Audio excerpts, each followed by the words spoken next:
creatures. The Master possesses them. It mustn't hurt them. Hurt guards, though. They seek out an object of great power.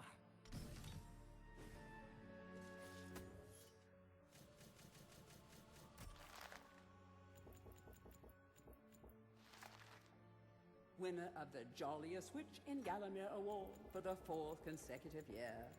Wartilda actually runs a successful potions business and makes cool cheddar from her pumpkin spice profiteering. The other witches are secretly jealous. Hypnotized citizens of a once thriving town. They'll happily invite you in for tea, but if they ask to borrow a shovel, you should probably decline.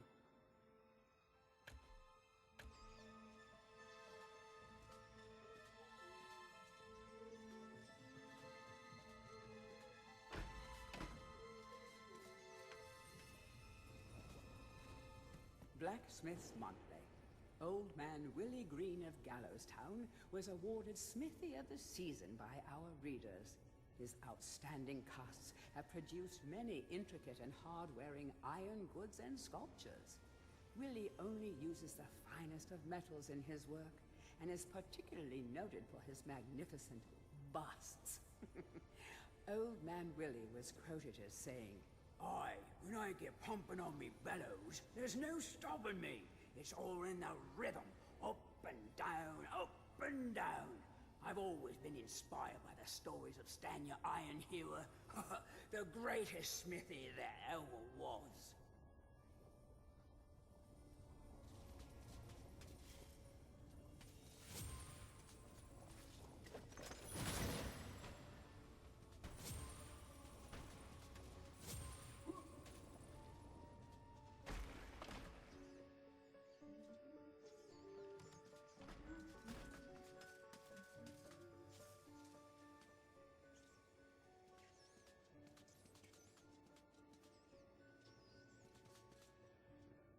A crucifix once stood here, but the mayor took it. Find a replacement and see how the church should really look.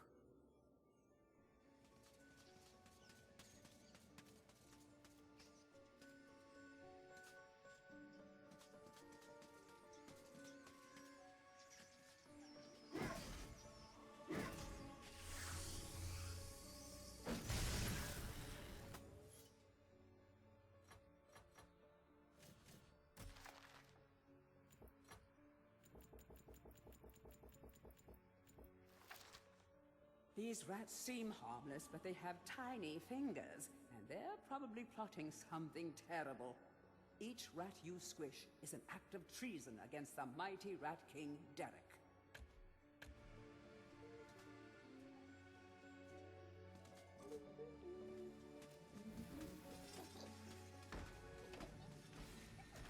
The rune key is held aloft by the flow of water from a fountain.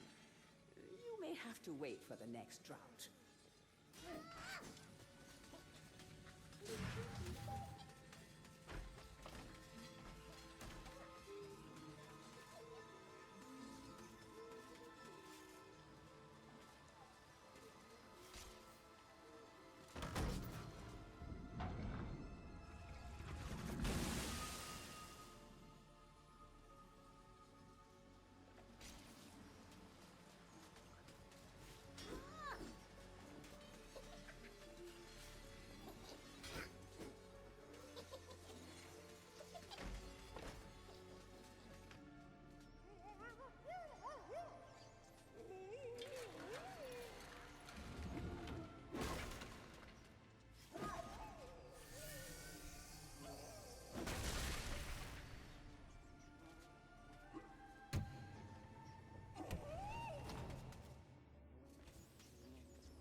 History of Gallowmere, Volume 1.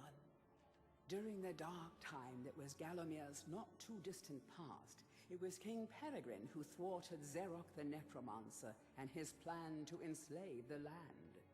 Zerok, once the king's mage, had fallen out of favor with the ruler for conducting outlandish experiments on the bodies of the dead. It was said that deep within Peregrine Castle, the dead were restless. The dead are to be honored, not kept as the playthings of alchemists, declared King Peregrine as he banished Zerok from the castle. All of Zerok's living dead were routed out and destroyed. Zerok, being an unforgiving soul, went into hiding and vowed to wreak his revenge on the king.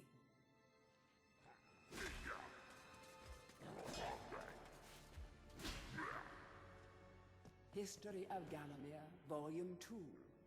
Rumors of ill-doing and dark deeds abounded through the land of Gallowmere. It was whispered that Zerok had employed the aid of shadowy demons to help build a vast castle. Under the cover of night, Zerok's dark army spilled forth from their corrupt haven. The army marched south across the Silver Mountains and through the Silver Woods. Soon afterwards, even the Pumpkin Lands belonged to Zerok. The folk of Gallows Town cried out for help. "Save us, good King Peregrine." Retaliation was swift and violent. King Peregrine's forces, led by the brave Sir Fortescue, drove Zerok's army back from Gallows Town. Oh, there was much rejoicing, but the war was not yet over.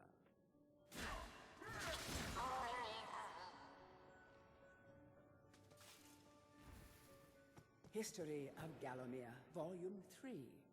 News that Zerok's army had now taken the Floodlands caused much concern. From this vantage point, Zerok could march west to take the Enchanted Forest.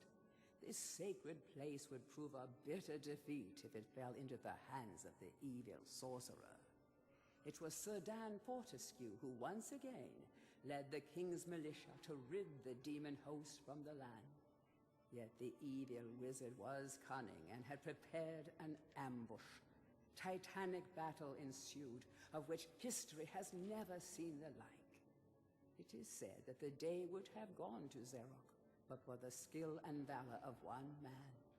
Fortescue led the charge deep into the massed ranks of the undead, felling Zerok's bodyguard, the fearful Lord Kodok, and before finally succumbing to his own mortal wounds, slew the traitorous sorcerer with a mighty sweep of his sword.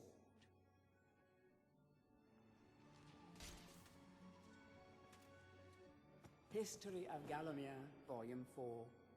The forces of evil were destroyed, but at a terrible price. None but a handful of the king's militia returned from that field.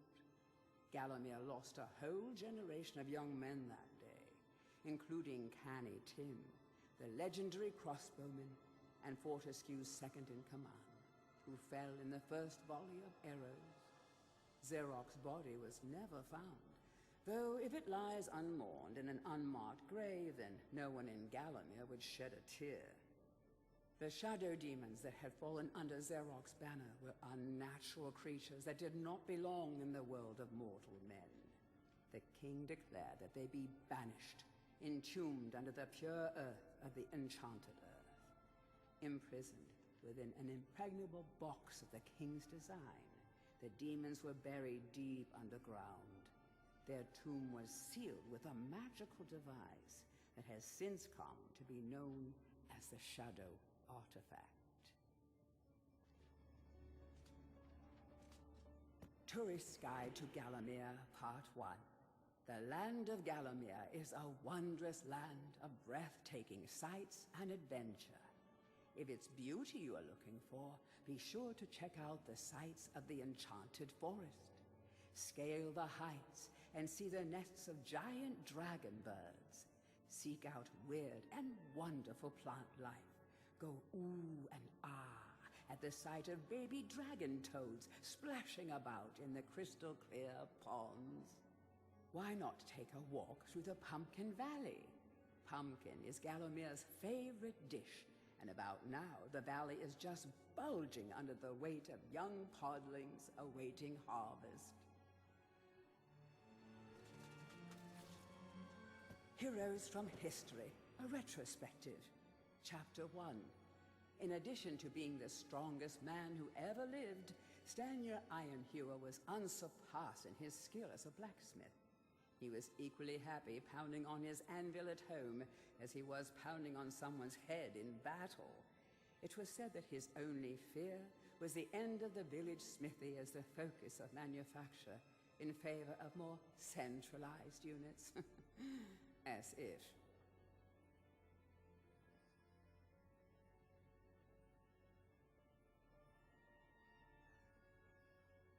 Chapter 2. Born a humble peasant to one of the nomadic tribes from the Eastlands, Bloodmanoth Skullcleaver gathered an army of horsemen and swept over half the civilized world. When he finally died, attempting a single-handed attack on a garrison in the north while armed only with a spike on his helmet, he was the richest and most powerful peasant of his day.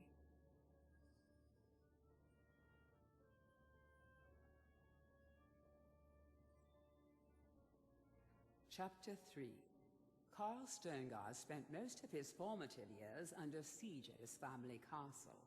With his impregnable magic shield, Sterngard's motto was, "The best form of attack is defense." Sadly, his shield couldn't protect him against poor eating habits, and he died during a post-battle feast while swallowing a large sausage he had failed to chew.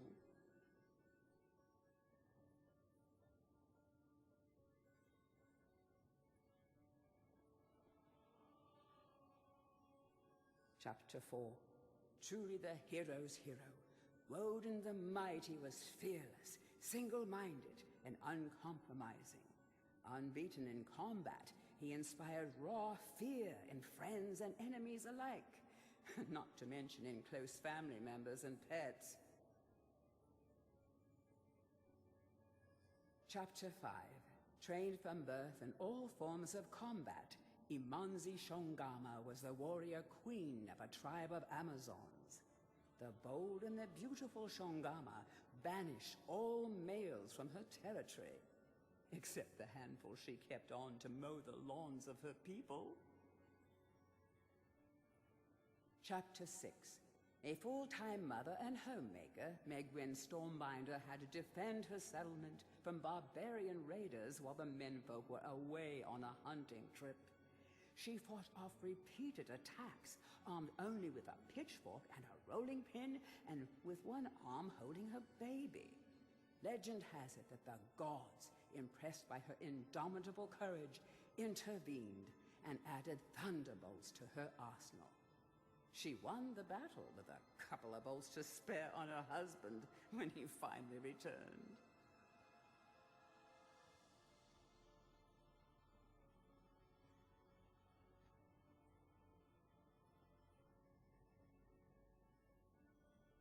Chapter 7. Dirk Steadfast was a fearsome opponent thanks to his magic sword and a firmly held belief that only women defend themselves. Real men are always on the attack. He was a friend and contemporary of Carl Sterngard, and was with him even to the end. It was whilst Steadfast was explaining his views on Sterngard's shield during a feast that the latter had his tragic and inexplicable accident.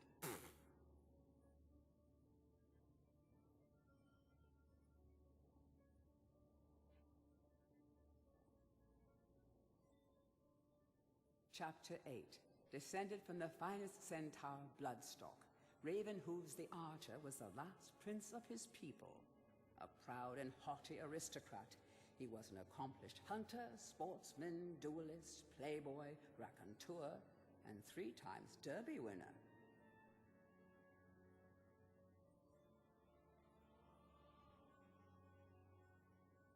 Chapter 9. Captain of the militia in the time of King Peregrine, Sir Daniel Fortescue found fame when he killed the renegade wizard Zerok.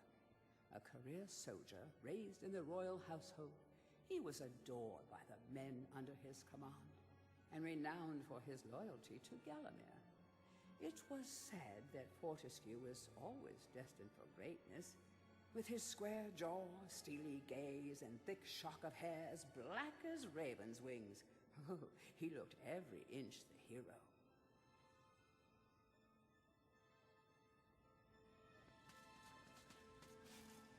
Tourist Guide to Gallowmere, Part 2. If it's mystery you're looking for, then the seasoned adventurer should travel to the ruins of King Peregrine's castle.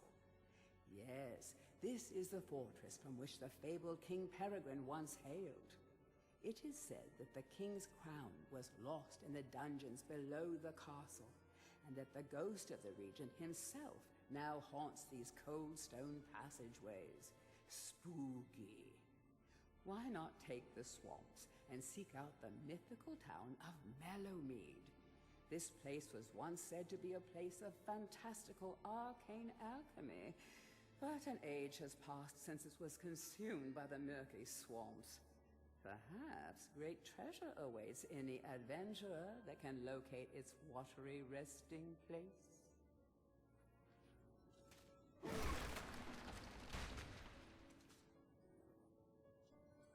To whom it may concern, I must make haste, for Xerox's men will be here within the hour. I have taken the crucifix from the church. It is the key to a key. I used the cross to make the attached cast. Then I had it destroyed. It is my hope that this cast falls into the hands of a just and good hero. Signed, the town mayor.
of Mr. Shanks, landlord of the Troll's Head.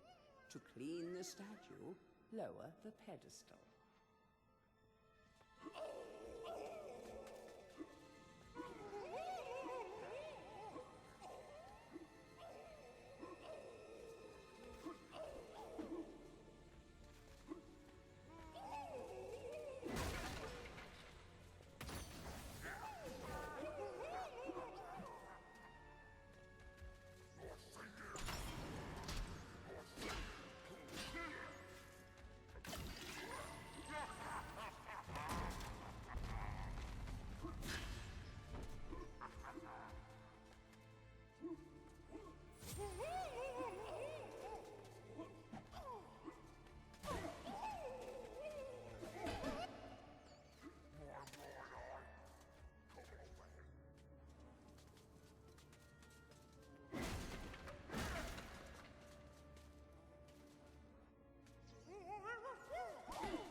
Comrades, tear this place apart.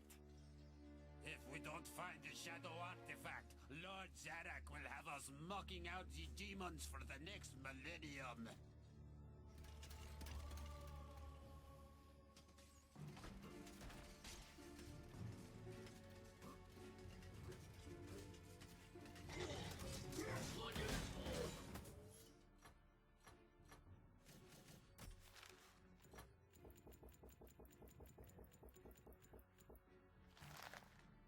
Xerox Mechanical Goon Squad, developed deep in the City of Madness, although manufactured in China, of course.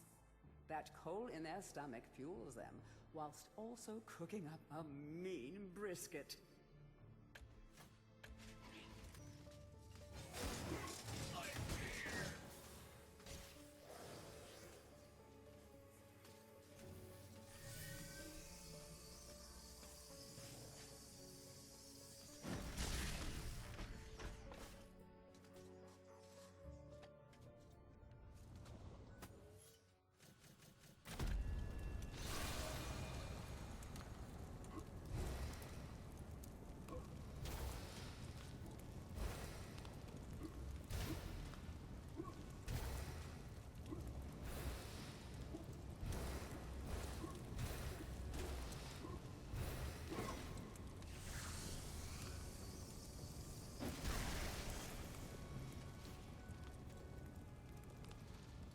Blacksmith's Monthly.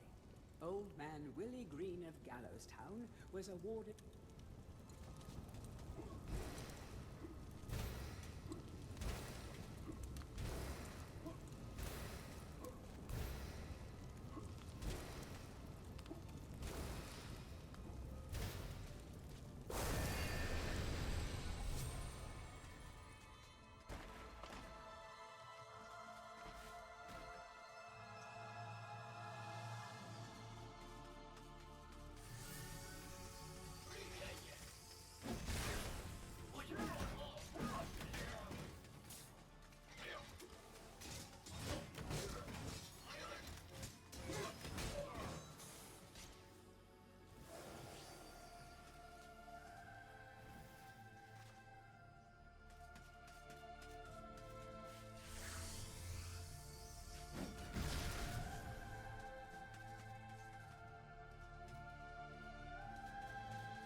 Dear sir or madam, on my travels across Gallowmere, I have come across many mysterious and enchanting finds.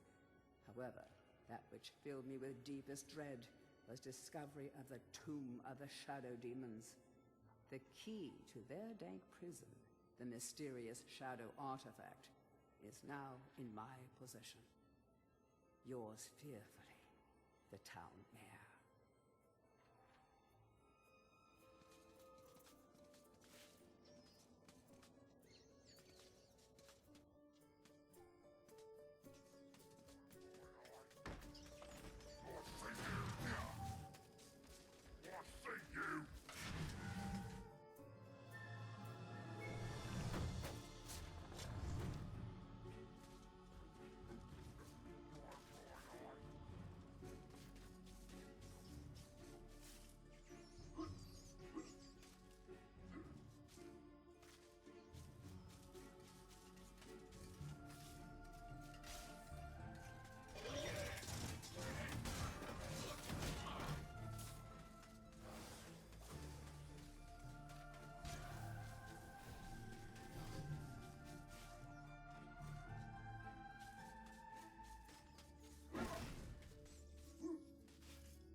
Capture that greedy profiteer, the town mayor.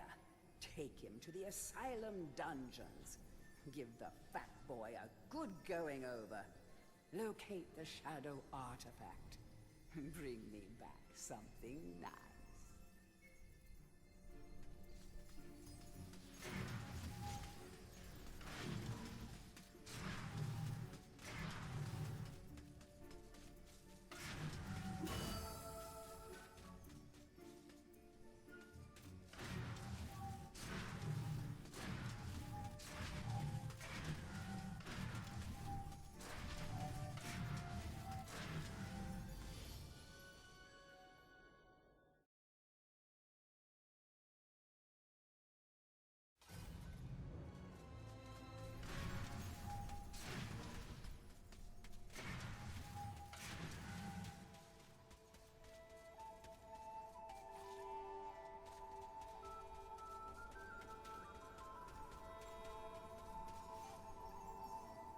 Look at you running around in your bones, Fortescue.